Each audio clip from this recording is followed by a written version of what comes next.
A bênção do Senhor desça sobre vós em todo o tempo, eternamente, agora e sempre, pelos séculos dos séculos.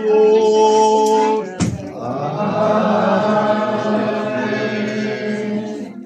Amados irmãos em Cristo Nosso Senhor, eu gostava que, se puderem fazer um bocadinho de silêncio, que é para aquilo que eu vos vou dizer poder ser por cada um de vós ouvido.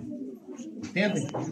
Bem, no Evangelho de hoje, no Evangelho de Nosso Senhor Jesus Cristo, nós vemos o quê? Nós vemos o Evangelho narrar-nos, dizer-nos que há um cego que nasceu cego. Porquê? Porque há pessoas que são cegas, mas quando eram crianças viam, e por qualquer acidente na vida, ou durante a vida, cegaram, ficaram sem poderem ver. Ficaram sem olhos. Mas este não era o caso do cego. Este cego nasceu assim. Bem, o Evangelho diz-nos que Cristo vem do templo e tinha tido um problema grave com os sacerdotes. Este Evangelho não nos narra esse problema.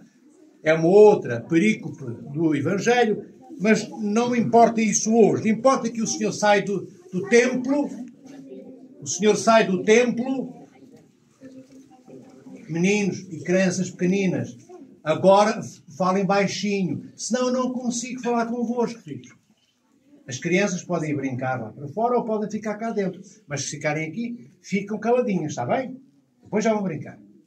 Então dizia eu, e Cristo sai do templo e há um cego, este cego que não vê, que tinha sido expulso também pelos sacerdotes e pelos fariseus, tinha sido expulso do templo havia muitos anos. E este cego estava ali, do lado de fora do templo, diríamos, do lado de fora da igreja, no passeio, com a mão estendida, pedindo esmola. Bem, e Cristo passa, e ao passar, vê o cego, e o que é que ele faz? O que é que nos diz o Evangelho? Cristo não dialoga com o cego. Ao contrário do que nós já ouvimos no Evangelho, num dos Evangelhos anteriores, em que Cristo fala com a samaritana, e diz-nos a Sagrada Escritura, que é o maior diálogo que Cristo tem no Evangelho. Aquela conversa com a samaritana é a maior das conversas. Quando é o paralítico, Cristo também fala, mas com este cego ele não diz nada. O cego está ali, no chão, e o cego não vê. E o cego não vê, mas ouve. E ouve alguém que cospe no chão. Mas ele não vê que é Cristo. O cego só vê que alguém cuspiu no chão diante dele. Agora pensem. Eu sou cego, eu não vejo, e chega alguém diante de mim, cospe no chão, eu ouço que alguém cuspiu, mas ninguém me diz que é Cristo, ninguém me diz que é o Filho de Deus. O que é que eu posso pensar? Alguém que está aqui a cuspir no chão diante de mim está a zombar de mim. Já está a brincar comigo. É o que qualquer um de nós pensaria. Mas o cego não diz nada. O cego não pensa isto. E Cristo cospe no chão e mistura a sua saliva com o pó do chão, o pó da terra. Amassa aquele pó com a sua saliva e faz duas bolinhas, duas órbitas. E coloca aquelas duas bolinhas, uma dentro de cada órbita, isto é, coloca uns olhos, umas órbitas de barro, de saliva com pó, dentro dos buracos que o cego tinha no rosto, porque ele não tinha olhos e era cego. Às vezes nós vemos pessoas que temos órbitas, temos pálpebras, temos tudo e somos cegos, não vemos. Este não tinha pálpebras, ele tinha uns buracos. Onde devia estar a órbita, ele tinha buracos. E Cristo preenche esses buracos com aquelas duas bolinhas que ele faz com a sua saliva. Que ele faz com a sua saliva e coloca dentro. Bem, e a única coisa que Cristo diz num diálogo inexistente, a única coisa que Cristo diz a este cego é: agora vai ao tanque, à piscina de Siloé. A piscina de Siloé era o quê? Era um lago pequenino, não é? Que podia ser uma piscina que era uma espécie de tanque, sei lá, talvez metade da nave desta igreja, ou do tamanho desta igreja, não sabemos. E Cristo diz-lhe: vai lá, essa piscina de Siloé, e lava-te. Agora imaginem, tem que saber isto. A piscina de Siloé ficava fora das muralhas da cidade de Jerusalém. E o templo, à porta do qual estava o cego, o templo ficava dentro das muralhas de Jerusalém. Como sabem, antigamente as cidades tinham muralhas à volta das casas que faziam parte da cidade. Essas muralhas existiam para quê? Para protegerem a cidade e aqueles que nela viviam dos invasores estrangeiros. Bem, ou às vezes até dos invasores vizinhos. Então, o cego é enviado por Cristo àquela piscina de Siloé para que se lavasse. Vai lá, diz Cristo, e lava-te. Agora, como já vos disse, a piscina ficava fora da cidade. Entre aquele lugar, na porta do templo, no passeio da igreja, onde estava o cego, e a piscina de Siloé, distavam mais ou menos 500 a 600 metros. Um pouco mais de meio quilómetro. Meio quilómetro, para uma pessoa normal, enfim, talvez demore 20 minutos, se não for a correr, mas não passa acelerado, 20 minutos. Ora, ele não via, ele é cego, vede bem. Ele é cego, agora está com o rosto todo cheio de barro, duas bolinhas de barro, duas bolinhas nos olhos e barro pelo rosto, possivelmente, e Cristo diz-lhe, vai lá lavar-te. Mas o cego sabe que o lago não é ali ao lado, e o cego sabe que o cego não vê, e o cego sabe que tem que andar mais de meio quilómetro, e o cego sabe que ao percorrer esse meio quilómetro vai tropeçar e vai cair. O cego sabe que ao percorrer esse meio quilómetro vai esfolar joelho, cotovelo, bater com a cabeça no chão, vai dar encontrão nas pessoas, vai levar encontrão das pessoas que ele empurra sem querer porque não as vê, e muitas dessas pessoas vão lhe dizer, o que é que fazes por aqui, ó cego?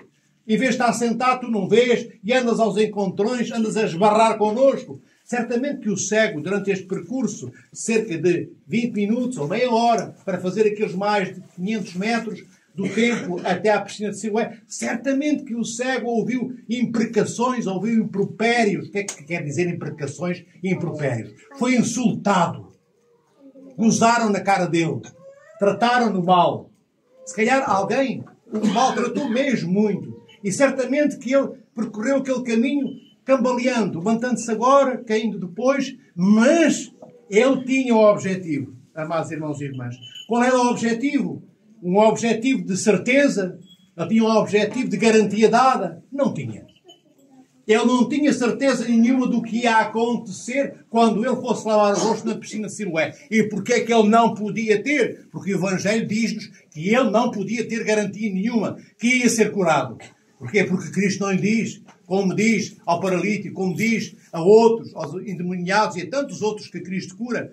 É este cego. Ele não diz, vai lá, lava-te, porque depois de te lavares, esses olhinhos que eu fiz aí, essas duas órbitas, essas duas bolinhas de Berlim grande que eu pus no lugar dos teus olhos, vão depois permitir que tu vejas e deixes de ser cego. Mergulha lá o teu rosto na água da piscina e tu serás curado. Cristo não diz nada disto.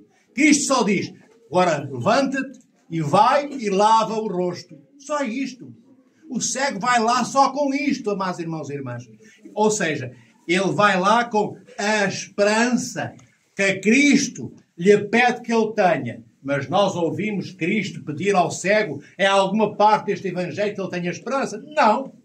Mas ao não o convidar a ter esperança, Cristo, ao não afirmar perante ele que ele vai ser curado, ele convida o cego a ser participante no milagre que ele faz. São Teofilato, queridos irmãos e irmãs, é um grande santo da nossa Santa Igreja Ortodoxa, multimilenar. Ele diz que Cristo, depois termina o ato de criação que Deus havia iniciado quando construiu aquele corpo e aquela alma daquele cego, deu-lhe braços, deu-lhe perninhas, deu estômago, deu intestinos, deu coração, deu orelhas, deu pálpebras não, deu sobrancelhas, pestanas, lábios, narinas, mas não lhe deu os olhos. Deus criou com muito amor e deu-lhe tudo menos os olhos. Para quê? Para que o resto da criação que faltava ser criada nele cego fosse o momento para a glória de Deus. Ele nasceu sem olhos para que o Criador de nós todos e de todas as coisas criasse não de forma escondida, só de Deus conhecida no ventre de nossa mãe, mas cá fora, já ele adulto, Deus dá-lhe os olhos diante daquele cego já grande, já não criança de 2 meses, nem de 9 meses, nem de nada, adulto. Os olhos são-lhes dados e todos veem que o Criador de todas as coisas criou os olhos para aquele cego. E quando ele se lava, e lava o rosto na piscina, aqueles olhos de barro deixam de ser olhos de barro e passam a ser olhos de vida. E ele vê não somente o mundo à sua volta, como ele vê as coisas que estão escondidas dos olhos da maioria daquelas gentes que não reconheciam Cristo como Filho de Deus. Bem, resumindo, este cego vai lavar os olhos, ele passa a ver. E agora, mais para o final do Evangelho, ele depois é confrontado. Isto é, ele é inquirido, ele é perguntado pelos sacerdotes, não é? Aquela narrativa que nós já conhecemos. Mas a certa altura, os pais, e ele responde aos sacerdotes. Ele responde. Ele diz-lhes o que é que aconteceu naquele diálogo entre ele e Cristo. Ele diz que vê. Bem, e os sacerdotes querem saber do pai e da mãe, daquele cego, se de facto ele tinha nascido mesmo sem olhos. Se ele era mesmo cego pelo nascimento. Se quando ele saiu da barriguinha da mãe dele, não tinha olhos. Se ele já, pequenino de 1 hora de vida, vinha sem olhos. E os pais, o pai e a mãe dizem aos sacerdotes, sim, o nosso filho nasceu cego. Mas depois não se comprometem com mais nada.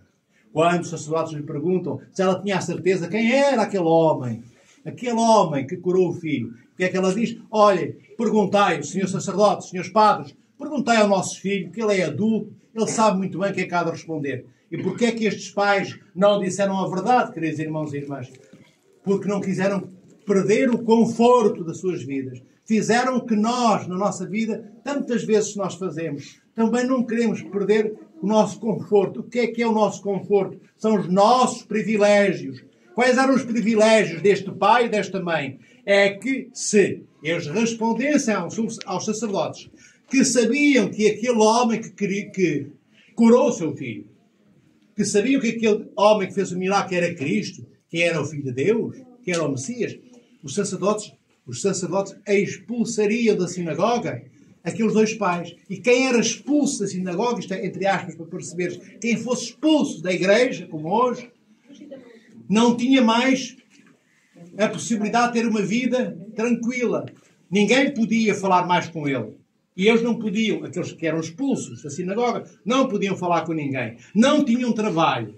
Eram ostracizados, eram vomitados, eram postos bem longe do convívio de todo o povo de Israel. Quem fosse cortado, quem fosse expulso da sinagoga, ficava isolado, sozinho, não podia falar com ninguém, porque quem falasse com alguém que fosse expulso da sinagoga, seria expulso também. Então ninguém ousava falar com quem fosse expulso da sinagoga, porque senão também ficava fora do templo. Não podiam rezar, não podiam estar com a família, não podiam estar com a mulher, nem com os filhos, nem com os primos, nem com os cunhados, nem com ninguém.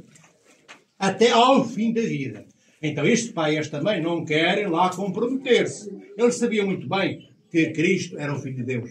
Eles sabiam que não era um profeta apenas. Mas eles mandam o sacerdote perguntar ao filho. Bem, resumindo, a certa altura no diálogo já entre o filho e os sacerdotes, outra vez, pela segunda vez, o filho diz-lhes, mas então, já vos respondi, já essa pergunta me foi feita por cada um de vós, e eu já disse, já respondi.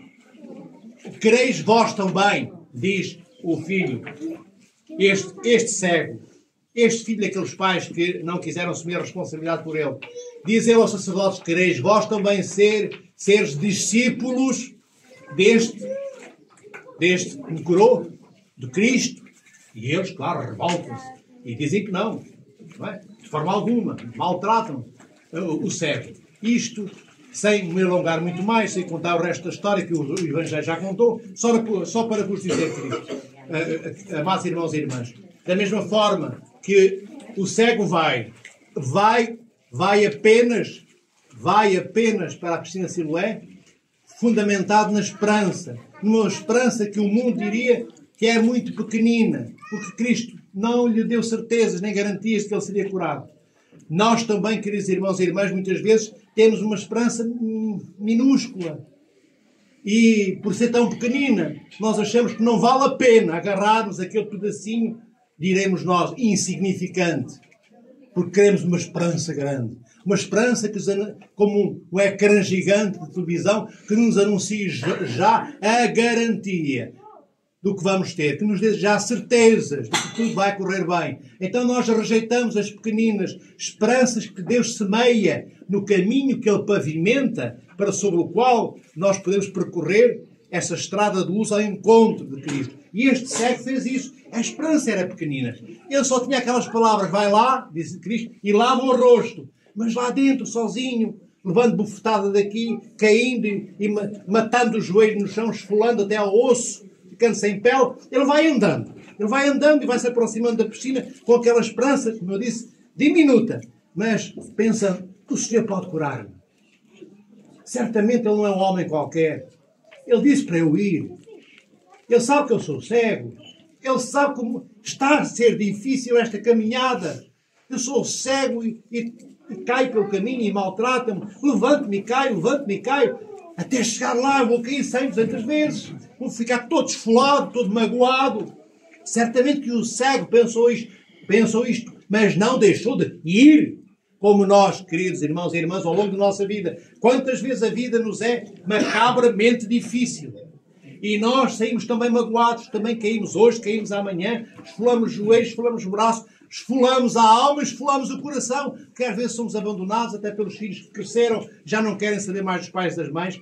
Muitas mulheres são abandonadas pelos maridos com os filhos e ficam sozinhas para os criarem. Há também homens que são abandonados pelas suas esposas, não acontece só com as mulheres. Há às vezes momentos na vida até de uma família que se ama profundamente, como outros Cristos, mulher e homem, como se fossem cada um deles o próprio Cristo, mas de repente perderam o salário porque perderam o emprego, não têm como ter uma boa casa, pelo menos condigna, não têm o necessário para dar aos filhos que amam. E tudo isto é o quê? Tudo isto é aquela caminhada que nós somos convidados a fazer na nossa vida. É o próprio Cristo que nos diz, continua, vai, lava o teu rosto na piscina de Siloé. Isto é, a tua vida vai ser difícil, vais ter esses problemas, mas vai à igreja, que é a piscina de Siloé. Hoje a igreja é a piscina de Siloé. A nossa Santa Igreja Ortodoxa é esta piscina de Siloé, onde nós nos lavamos quando mergulhamos a nossa alma no desejo e na vontade, pela confissão dos nossos pecados, decorrente do arrependimento dos mesmos pecados, e nos aproximamos do corpo e do sangue de Cristo. Nós mergulhamos na piscina de Siloé, que é o quê? O corpo e o sangue de nosso Senhor Jesus Cristo, são a água viva. Aquela água que, bebendo uma vez, não teremos mais sede por toda a nossa vida.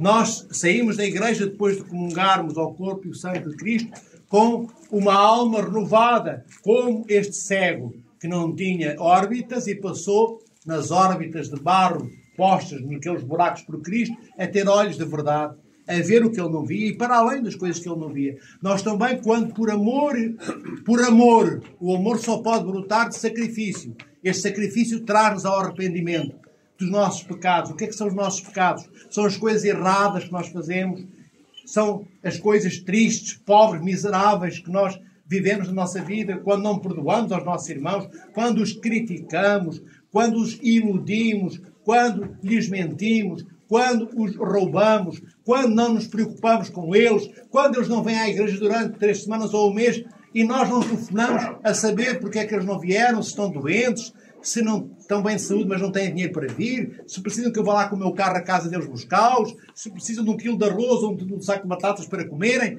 Então, pecado é tudo isto. Pecado é tudo aquilo que é momento na minha vida em que eu não amei. Então, quando eu amo, eu venho ao encontro do Senhor da vida. E eu transformo este amor que me traz a mim, homem e mulher fraca, à piscina de Siloé, que é o próprio Cristo. E o Senhor banha-me, lava-me com o poder do seu corpo e do seu sangue. E nós passamos a ver que conseguimos ir mais longe. Que conseguimos, afinal, ter uma esperança maior até do que aquela que o cego teve de hoje. E conseguimos ir lá onde pensávamos que não conseguíamos. Olhem o cego. Se ele ficasse a pensar, não, este homem é maluco. Então não sabe que eu agora sou cego. Até me encheu os olhos de barro e vai-me mandar andar meio quilómetro. Vou cair, eu não vejo, vou cair, bater com o corpo nas pedras e esfolar, como eu disse, tornozelo e dedo. Eu não vou. Ainda vão gozar comigo, vão insultar-me. Eu não vou. Se o cego tivesse feito isto, teria morrido cego. Nós também às vezes pensamos, queridos irmãos e irmãs, que não vale a pena. Porque é difícil, porque vão dizer mal de mim, porque não sou isto, não sou aquilo, não sou aceito pela sociedade. Sou um campo fértil para todos dizerem mal de mim. Então eu escondo-me, eu não apareço. Para quê? Porque se eu não aparecer, talvez não se lembrem de mim. E se não se lembrarem de mim, eu posso pelo menos andar durante a noite.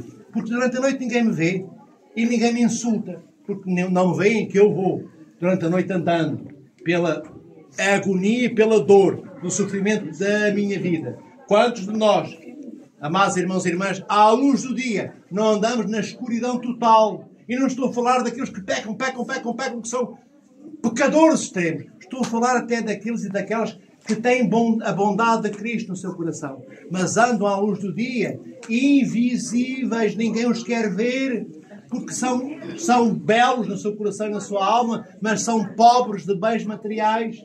E às vezes nós, enquanto irmãos, deixamos que os irmãos necessitados andem à luz do dia, do sol que está lá em cima, mas na escuridão absoluta da nossa ausência de visão. Nós temos olhos, mas fechamos-los.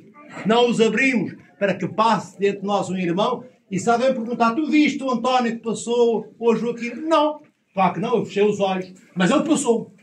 Eu fechei os olhos para não poder preocupar-me. Para que ninguém me acuse. Mas tu viste e não ajudaste. Tu viste que ele cocheava e não lhe deste a mão. Tu viste que ele ia a pé e não meteste dentro do teu carro. Não, eu não o vi.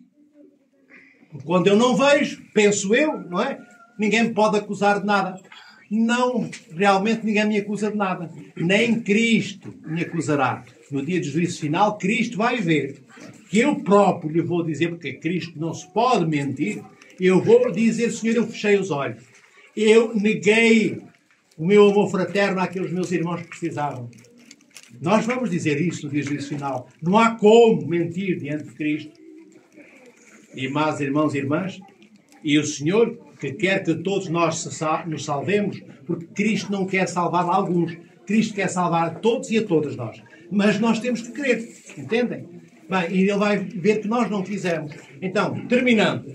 Façamos como o cego de hoje, mesmo não percebendo bem, mesmo não entendendo tudo, mesmo não conhecendo todas as coisas. A Igreja pede-nos, como Cristo disse a este cego, vai, e nós andemos. Como aqueles de vós que estáis hoje cá. Certamente que todos os que estáis aqui tinham coisas para fazer. Se calhar até já é tarde para alguns, ainda estão aqui. Mas vieram. Contra tudo e contra todos. Deixaram o trabalho para trás, deixaram o resto das famílias, se calhar têm emprego onde já deviam estar a esta hora também a trabalhar. Ainda estão aqui. Quiseram estar e vir por amor, como o cego.